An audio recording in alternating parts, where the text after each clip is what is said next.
नमस्कार प्यारे विद्यार्थियों, मैं नवल जहांगीर आपका नवल बायोलॉजी क्लासेस में हार्दिक अभिनंदन करता हूं। मैं आपको पढ़ा रहा हूं लैब की बायोलॉजी। तो यहां पर हमारा जो एग्जाम 10 मई को है, टू द पॉइंट हम थ्योरी पढ़ रहे हैं। थ्योरी के बाद में हम एमसीक्यूज क्लासेस लेकर आएंगे। बस हमारे 2-3 टॉपिक और बचे हैं जो कंप्लीट हो जाए, उसके बाद हम एमसीक्यू सीरीज स्टार्ट करेंगे। तो हम जो टॉपिक पढ़ रहे थे वो था हमारा सर्कुलेटरी सिस्टम ऑफ ह्यूमन के अंदर परिसंचरण तंत्र या ह्यूमन का परिसंचरण तंत्र, जिसमें हम यहाँ पर बात कर चुके थे किसके, हृदय की संरचना और एसए नोड एवी नोड के बारे में। आज हम बात करेंगे आगे। इसमें जो दिया हुआ हमारा पार्ट वो है हृदय चक्र या कार्डियक साइकिल। एक कार्डियक साइकिल कंप्लीट होती है कितने 0.8 सेकंड में। ये हमने उससे पहले पढ़ लिया था। चलो भाई स्टार्ट करते हैं। थोड़ा सा पॉइंट इसका जो एनसीईआरटी का वो पढ़ते हैं। हृदय काम कैसे करता है आओ हम जाने। प्रारंभ में माना कि हृदय की चारों कक्ष शिथिल अवस्था में, मतलब रिलैक्स कंडीशन में है, अर्थात हृदय अनुशीतलन अवस्था है। हृदय कैसा है बेटा? अनुशीतलन, डायस्टोल है। इस समय त्रिवलन द्विवलन कपाट खुले हुए हैं। बाइकस्पिड एंड ट्राइकस्पिड दोनों ओपन है, तो ब्लड का आएगा नीचे आएगा, जिससे रक्त फुफ्फुस सिरा व महासिरा क्रमशः बाएं और दाएं आलिंद से होता हुआ बाएं तथा दाएं नीले में प्रवेश कर रहा है। कहां आ रहा है बेटा? बाएं तथा दाएं नीले में आ रहा है। अर्थात अर्धचंद्राकार का पार्ट इस अवस्था में बंद रहते हैं। जो ऊपर जाने वाला ब्लड है ना, वो बंद रहता है। अब शिरा आलिंद ऐसे नोड क्रिया विभव पैदा करता है जो दोनों आलिंदों को प्रेरित करता है। आलिंद क्या होगा? संकुचन होगा, मतलब जो बचा कुचा ब्लड है वो भी नीचे आ जाए तो दोनों आलिंद में कॉन्ट्रैक्शन होगा। इस क्रिया से रक्त का प्रवाह नीले में लगभग 30% रक्त बढ़ जाता है और नीले में क्रिया विभव का संचालन आलिंद नीले पर्व एवी नोड या आलिंद नीले बंडल द्वारा होता है, जहां से हिज के बंडल नीले पेशीय विन्यास तक पहुंचते हैं और इसके कारण निचली पेशियों में संकुचन होता है। किसमें? नीलेयी पेशियों में। नीचे जो क्या होगा, यहाँ पर नीचे वेंट्रिकल में क्या होगा? कॉन्ट्रैक्शन होगा। वेंट्रिकल में कॉन्ट्रैक्शन होगा अर्थात नीले प्रंकुचन। इस समय आलिंद विश्राम अवस्था में होंगे। ऊपर वाले जो आलिंद है एट्रियल, वो क्या होंगे? डायस्टोल होंगे। इससे आलिंद को अनुशीतलन कहते हैं। और जो आलिंद प्रकुचन के साथ साथ होता है नीलेयी प्रकुचन या नीलेयी दबाव बढ़ता है। नीलेयी में क्या होता है? कॉन्ट्रैक्शन होता है। तो यहां मैं बता दूं आप लोगों का, नॉर्मल जो ब्लड है वो एट्रियल से वेंट्रिकल में आ रहा है, तो इस टाइम ये दोनों क्या है? क्लोज है। क्या है? क्लोज है। यहां पर ब्लड किससे आ रहा है? इंफीरियर वीना कावा से, और इधर सुपीरियर वीना कावा से। ठीक है, यहां से ब्लड आ रहा है इंफीरियर वीना कावा से, इधर सुपीरियर वीना कावा से। इधर यहां पर ब्लड आ रहा है किसमें? राइट एट्रिया में। राइट एट्रिया में कौन सा ब्लड आ रहा है? ऑक्सीजनेटेड ब्लड आ रहा है। ठीक है, then phase of cardiac cycle, joint diastole, atrial systole, ventricle systole. Joint diastole का मतलब है कि दोनों के दोनों एट्रियल एक साथ क्या होते हैं? रिलैक्स हो रहे हैं, तो जॉइंट डायस्टोल हो रहे हैं। तो लेकिन सिस्टोल दोनों में अलग अलग हो रहा है। सिस्टोल हो रहा है एट्रियल में भी, आलिंद में भी, और सिस्टोल हो रहा है किसमें? वेंट्रिकल्स में भी। तो यहाँ जॉइंट डायस्टोल किसके लिए बोला है? एट्रियल के लिए बोला है। तो ये याद रखना। यहां से देखो ये दोनों, इनसे ब्लड आ रहा है कहां पर? वेंट्रिकल में। इससे ब्लड आ रहा है कहां पर? वेंट्रिकल्स में। तो दोनों से ब्लड आ रहा है, this is called joint diastole condition, जिससे त्रिवलनी और द्विवलनी कपाट तो बंद हो जाते हैं, अतः रक्त विपरीत दिशा और आलिंद में नहीं आता। और जैसे ही नीलेयी पर दबाव पड़ता है, अर्धचंद्राकार फुफ्फुसीय धमनी जो कि दाईं और महाधमनी जो कि बाईं ओर स्थित होती है, खुलने से एक के लिए मजबूर हो जाती हैं और जिसके रक्त धमनियों से होता हुआ परिसंचरण मार्ग में चला जाता है। नीले अब शीतलन हो जाता है, इसे नीले अनुशीतलन कहते हैं। इस तरह नीले का दाब कम हो जाता है और जिससे अर्धचंद्राकार कपाट क्या होते हैं? बंद हो जाते हैं, और जिससे रक्त का विपरीत प्रवाह नीले में नहीं हो पाता। नीले दाब कम होता है, अतः आलिंद में रक्त का दाब अधिक होने से कारण त्रिवलनीय कपाट तथा द्विवलनीय कपाट क्या होते हैं? खुल जाते हैं। इस तरह शिराओं में से आए हुए रक्त का प्रवाह आलिंद से पुनः नीलियों में शुरू हो जाता है तथा नीले तथा आलिंद एक बार पुनः शीतलन अवस्था में चले जाते हैं और सिरा आलिंद जिसे हम ऐसे नोड बोलते हैं, पुनः क्रिया विभव पैदा करती है तथा उपरोक्त वर्णित सारी क्रिया एक बार वापस से दोहराई जाती है, जिससे यह प्रतिक्रिया बार बार चलती रहती है। एक हृदय स्पंद के आरंभ से दूसरे स्पंद के आरंभ होने के बीच के घटनाक्रम को हम कार्डियक साइकिल कहते हैं और इस क्रिया में दो आलिंद दोनों नीले का प्रकुंचन व अनुशीतलन सम्मिलित होता है। जैसा कि ऊपर वर्णित किया जा चुका है कि हृदय स्पंदन 1 मिनट में 72 बार होता है, अर्थात 1 मिनट में कई बार हृदय चक्र होता है। इससे एक चक्र का सामान्य समय कितना है, 0.8 सेकंड होता है। प्रत्येक हृदय चक्र में नीले 70 मिलीलीटर रक्त पंप करता है। याद रखना, प्रत्येक हृदय चक्र में नीले कितना 70 मिलीलीटर रक्त पंप करता है, जिसे प्रवाह आयतन कहते हैं, जिसे हम बोलते हैं क्या, स्ट्रोक वॉल्यूम। जो नीले प्रत्येक हृदय चक्र में, याद रखना भाई इंपॉर्टेंट है, जो नीले प्रत्येक हृदय चक्र में 70 मिलीलीटर पंप करता है उसे हम स्ट्रोक वॉल्यूम कहते हैं। प्रवाह आयतन को हृदय के हृदय दर से हार्ट बीट से गुणा करने पर हृदय निकास कहलाता है। इस हृदय निकास प्रत्येक नीले द्वारा रक्त की मात्रा को प्रति मिनट बाहर निकलने की क्षमता है, जो एक स्वस्थ मात्रा में औसतन कितना है, 5000 मिलीलीटर या 5 लीटर होती है। हम प्रवाह आयतन या हृदय दर को बदलने की क्षमता रखते हैं, इसे हृदय निकास भी बदलता है। उदाहरण के तौर पर एक खिलाड़ी धावकों का हृदय निकास सामान्य मनुष्य से क्या होगा, अधिक होगा, क्योंकि वो बहुत ज्यादा क्या कर रहा है, काम कर रहा है। अब ये हृदय चक्र को यहां समझाया गया है, इसको देख लेते हैं।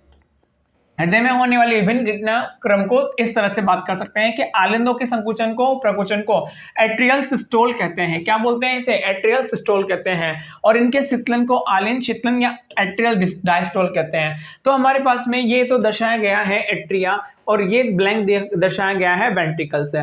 तो 0.8 सेकंड में एट्रियल में बात करते हैं, तो यहाँ 0.8 सेकंड तो लगता है किसमें, एट्रिया के अंदर। ये यहां पर क्या लग रहा है, एट्रियल में 1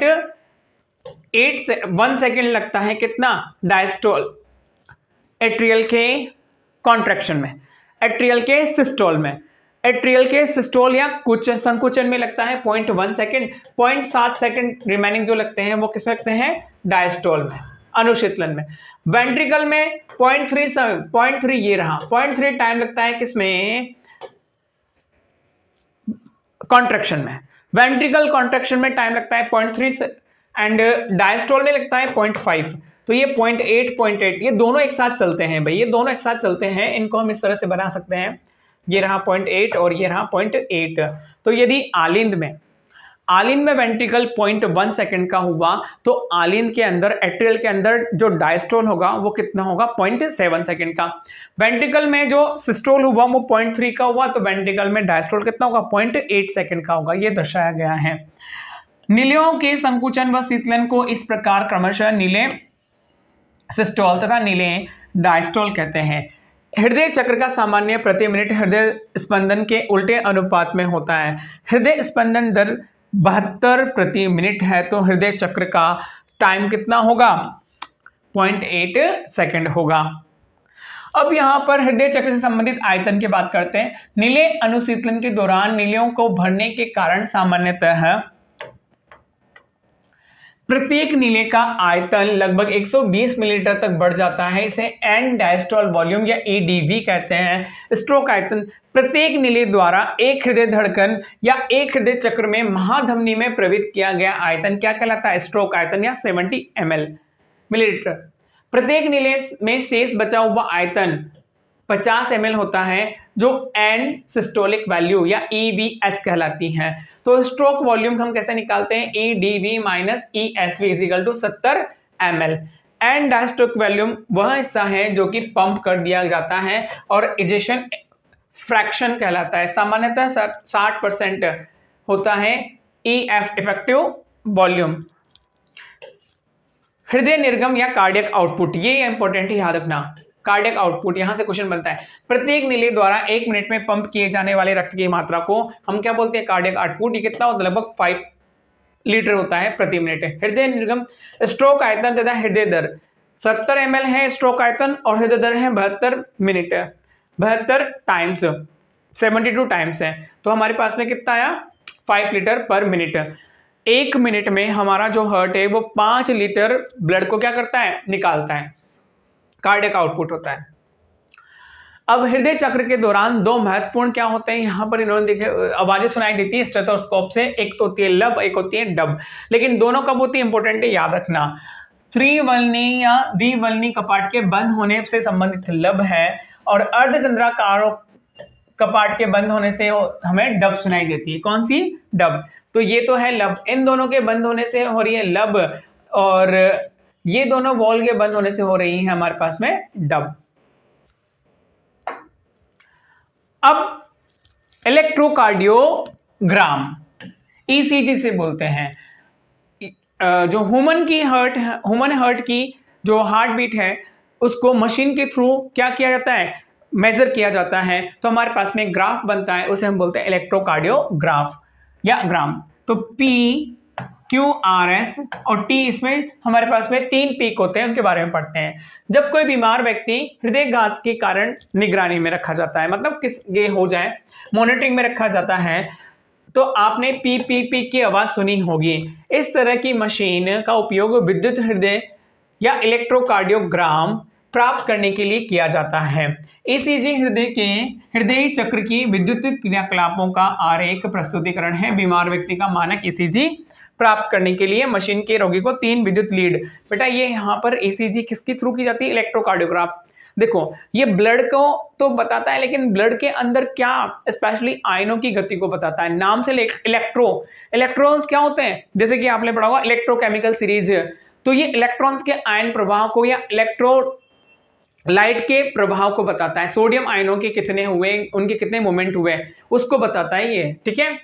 तो यहां पर 2 चीजें याद रखना, क्या देखना, इस तरह की मशीन का उपयोग विद्युत हृदय लेख, जिसे हम बोलते हैं इलेक्ट्रोकार्डियोग्राम, प्राप्त करने के लिए किया जाता है।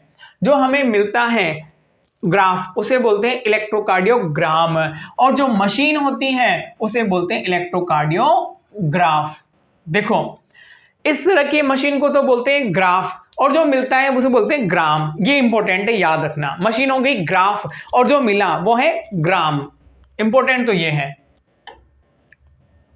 अब यहां पर हमारे पास में देखो पी वेव्स, ये Q R S complex and T wave, ये किसको शो कर रहे हैं, देखो डायग्राम से दिख रहा है हमारे पास में पी वेव शो करती है, रिप्रेजेंट द एक्साइटेशन या depolarization of atria which cause atrial systole.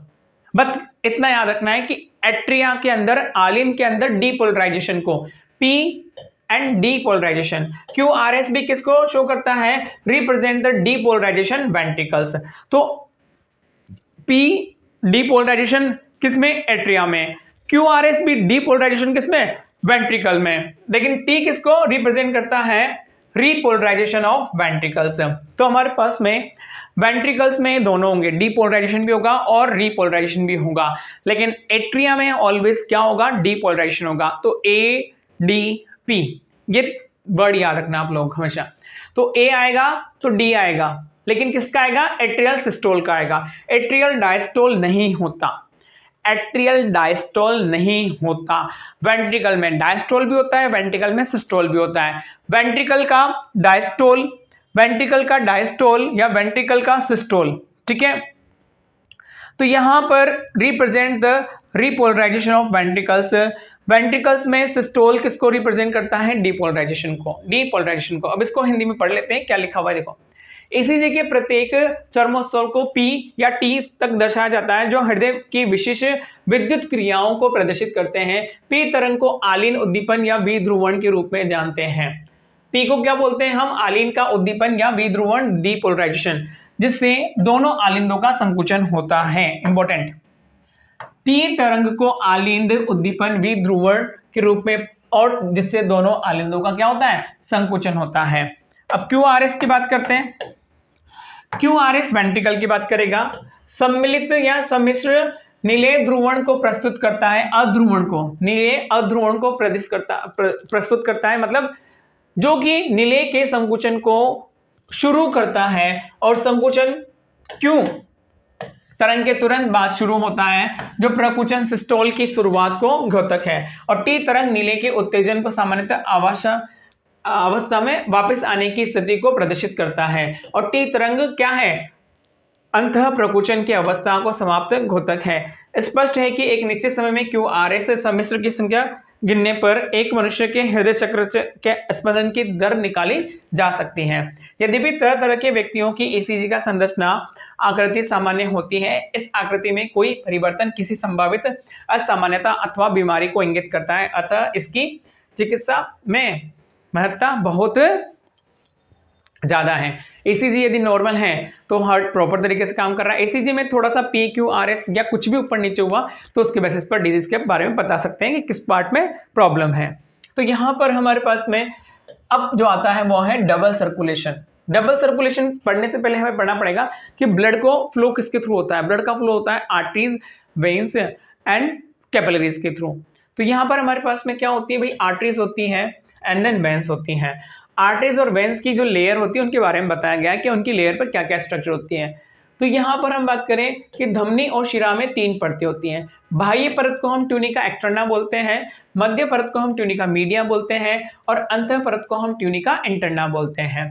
तो जो ये लेयर के कारण जो ल्यूमेन बनती है, ल्यूमेन आर्टरी में छोटी होती है और वेसल्स में ल्यूमेन क्या होती है, बड़ी होती है। ये दोनों जहां मिलती है वो होती है कैपिलरीज। क्या होती है? ब्लड कैपिलरीज होती हैं। Then double circulation. Double circulation हमारे पास में क्या है, ये लंग्स है। लंग से जो हर्ट है, लंग से जो ब्लड आता है वो किसमें आता है? लेफ्ट एट्रिया में। लेफ्ट एट्रिया से ब्लड जाता है किसमें? लेफ्ट वेंट्रिकल में। लेफ्ट वेंट्रिकल से ब्लड जाएगा कहां पर? बॉडी के ऑर्गन के पास में। ये कौन लेकर आता है? आर्टरी। अब यहां से ब्लड जाएगा, वो कौन लेकर जाएगा? वेन्स लेकर जाएंगी। वेन्स कहां लाएंगी? राइट एट्रिया में। राइट एट्रिया से ब्लड आएगा राइट वेंट्रिकल में। राइट वेंट्रिकल से ब्लड किस में जाएगा? लंग्स के पास में। यहां पर जो दिखाया गया है कौन सा ब्लड है? ये CO2 वाला ब्लड है, मतलब डीऑक्सीजनेटेड। इधर जो आया है वो है कौन सा? ऑक्सीजनेटेड ब्लड है। ये फ्लो हो रहा है किसके थ्रू? आर्टरीज के थ्रू। ये हो रहा है किसके थ्रू? वेन्स के थ्रू। लेकिन यहाँ एक्सेप्शन है, यहां पर जो ये लाती है इसको बोलते हैं फुफ्फुसीय शिरा। ये अपवाद है, एक्सेप्शन है। ये है तो शिरा लेकिन ब्लड लेके आ रही है कौन सा? ऑक्सीजनेटेड। इधर ये भी क्या है? अपवाद है। ये तो है तो धमनी लेकिन ब्लड लेके जा रही है कौन सा? CO2 वाला। तो ये हमारे पास में एक्सेप्शन होती है कौन? फुफ्फुसीय धमनी और फुफ्फुसीय शिरा। चलो इसको पढ़ते हैं आगे। जैसा कि पहले बताया जा चुका है कि दाहिने नीले द्वारा पंप किया गया रक्त फुफ्फुसीय धमनियों में जाता है। का दाहिने नीले द्वारा पंप किया गया रक्त फुफ्फुसीय धमनियों में जाता है। दाहिना नीले कौन सा है? ये वाला। इधर ये है राइट साइड। इसका जो नीले है यहां पर वेंट्रिकल है। इससे जो ब्लड को पंप किया जाएगा वो कहां जाएगा? राइट एट्रिया में जाएगा। किस में जाएगा? देखो किया जाता है, ये रक्त फुफ्फुसीय धमनी में जाता है, जबकि बाएं नीले से रक्त महाधमनी में जाता है। कहां जाता है? महाधमनी में जाता है। किसकी बात बोल रहा है बेटा? नीले, दोनों नीले। देखो ये रहा, इस नीले से कहां जा रहा है? फुफ्फुसीय धमनी में। और इस नीले से कहां जा रहा है? ये महाधमनी। ये इस नीले से जा रहा है यहाँ, ये महाधमनी में, पृष्ठ महाधमनी में। तो ये तो बोल रहा है फुफ्फुसीय धमनी में, और यहां पर कहां आ रहा है? पृष्ठ महाधमनी में, दोनों नीले से। जबकि बाएं नीले से रक्त महाधमनी में जाता है। ऑक्सीजन रहित रक्त फेफड़ों में ऑक्सीजन युक्त होकर फुफ्फुसीय शिरा से होता हुआ बाएं आलिंद में आता है। कहां आता है? बाएं आलिंद में, इधर वाले आलिंद में। फिर कहां जाएगा? नीचे जाएगा नीले में। और यह संचरण पथ फुफ्फुस संचरण कहलाता है, जिसे हम बोलते हैं पल्मोनरी। ऑक्सीजनित रक्त महाधमनी से होता हुआ धमनिकाओं तथा कोशिकाओं या केशिकाओं के से होता हुआ ऊतकों तक जाता है और वहां से ऑक्सीजन रहित होकर शिराओं तथा महाशिरा से होता हुआ दाहिने आलिंद में आता है। एक क्रमबद्ध परिसंचरण, यह एक क्रम परिसंचरण पोषक पदार्थ, ऑक्सीजन तथा अन्य जरूरी पदार्थों ऊतकों तक पहुंचाता है और वहां से कार्बन डाइऑक्साइड तथा अन्य हानिकारक पदार्थों को बाहर निकालने के लिए ऊतकों से दूर ले जाता है। एक अनूठी संवहनीय संवर्धता आहार नाल यकृत के बीच उपस्थित होती है, जिसे यकृत निवाहिका परिसंचरण तंत्र या हिपेटोपोर्टल सिस्टम कहते हैं। देखो ये रही एक अनूठी संवहनीय संवर्धता आहार नाल तथा यकृत के बीच उपस्थित होती है, जिसे यकृत निवाहिका परिसंचरण तंत्र या हेपेटिक पोर्टल सिस्टम कहते हैं।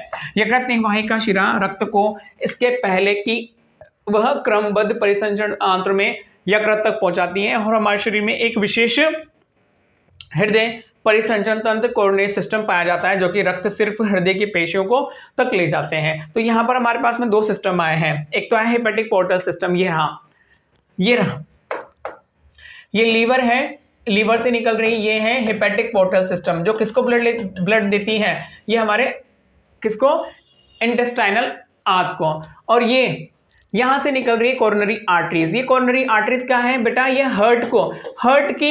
हार्ट की सेल को ब्लड सप्लाई करती है, इसको बोलते हैं कोरोनरी आर्टरी सिस्टम।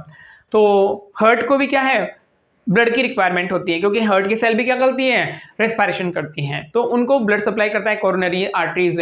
और ये किसके थ्रू हो रहा है, यहाँ पर हेपेटिक पोर्टल सिस्टम, लीवर से निकलने वाला पार्ट है ये। हृदय चक्र का नियमन हमारी बॉडी में कौन करता है, वैसे तो हृदय हमारा मायोजेनिक है, ऑटोमेटिकली काम कर लेता है, लेकिन फिर भी किसी कंडीशन में देखो, हृदय की सामान्य क्रियाओं का नियमन आंतरिक होता है, खुद ही होता है, अर्थात विशेष पेशी ऊतक नोडल ऊतक द्वारा स्वनियमित होता है, इसलिए हृदय को पेशीजनक या मायोजनक कहते हैं। मेडुला ऑब्लोंगेटा के विशेष तंत्रिका केंद्र स्वयंलित तंत्रिका के द्वारा हृदय की क्रियाओं को संयमित किया जाता है। कौन, मेडुला ऑब्लोंगेटा। अनुकंपीय तंत्रिका तंत्र से प्राप्त संकेत हृदय स्पंदन को बढ़ा देते हैं, वह नीलेयी संकुचन को सुदृढ़ बनाते हैं, हृदय निकासन बढ़ जाता है। दूसरी तरफ परानुकंपी तंत्रिका तंत्र दो होते हैं हमारे पास में, एक तो होता है सिंपैथेटिक और एक होता है पैरासिम्पैथेटिक, जो कि स्वचालित तंत्रिका केंद्र का हिस्सा है, हृदय स्पंदन व क्रिया विभव की स्पंदन की गति को कम करते हैं, अतः यह हृदय निकास को कम करते हैं। अधिवृक्क जो ग्लैंड है उससे एड्रिनल मेडुला का हार्मोन भी हृदय निकास को क्या करता है, बढ़ा देता है। तो हमारे पास में ये है कौन सा पोर्शन, ये हमारे पास में मेडुला वाला पोर्शन है, और मेडुला वाला तो हमारे पास में दो हैं, एक तो है पैरासिम्पैथेटिक नर्वस सिस्टम और एक है सिंपैथेटिक नर्वस सिस्टम। तो ये parasympathetic and sympathetic nervous system दोनों मिलकर काम करते हैं। Normal activity of heart auto regulated, but medulla oblongata regulate the cardiac activity through ANS। Medulla oblongata regulate the cardiac activity through ANS, autonomic nervous system जिसको हम बोलते हैं। And sympathetic and parasympathetic की बात करिए, sympathetic of ANS increase the rate of heart beat. याद रखना हमारे पास में जो ऑटोनॉमस नर्वस सिस्टम होता है उसमें दो पार्ट होते हैं, सिंपैथेटिक एंड पैरासिम्पैथेटिक। सिंपैथेटिक अनुकंपी और परानुकंपी। अनुकंपी क्या करता है, हार्ट बीट को बढ़ा देता है, इंक्रीज करता है। Sympathetic the strength of ventricular contraction and cardiac output, ये बढ़ाने से क्या हो जाएगा, ये बढ़ जाएगी heart beat. And parasympathetic of ANS autonomic nervous system का जो पैरासिस्टमेटिक है वो डिक्रीज करता है हार्ट बीट को, क्योंकि conduction of action potential and cardiac output उनको क्या करता है, कम करता है। And adrenal medulla hormone increase the cardiac output. तो याद रखना सिंपैथेटिक तो बढ़ाता है, पैरासिम्पैथेटिक कम करता है, और ये किसके पार्ट है, ऑटोनॉमिक नर्वस सिस्टम के। अब यहाँ पर डिजीज कौन कौन सी है उनके बारे में पढ़ लेते हैं। पहला है high BP। Normal blood pressure कितना होता है, 120/80 से अधिक हो जाए तो इसको हम बोलते हैं हाई BP। इस मापदंड में 120 मिलीलीटर Hg को प्रकुंचन या पंपिंग दाब कहते हैं, और 80 को हम क्या बोलते हैं, डायस्टोल विराम काल कहते हैं, रक्त दाब कहते हैं। यदि किसी का रक्त दाब बार बार मापने पर भी व्यक्ति में कितना 140/90 या इससे अधिक होता है तो वह अति तनाव प्रदर्शित करता है और उच्च रक्तचाप हृदय की बीमारियों को जन्म देता है, और यह महत्वपूर्ण अंग जैसे कि मस्तिष्क, वृक्क जैसे अंगों को प्रभावित करता है। कौन सा, हाई ब्लड प्रेशर।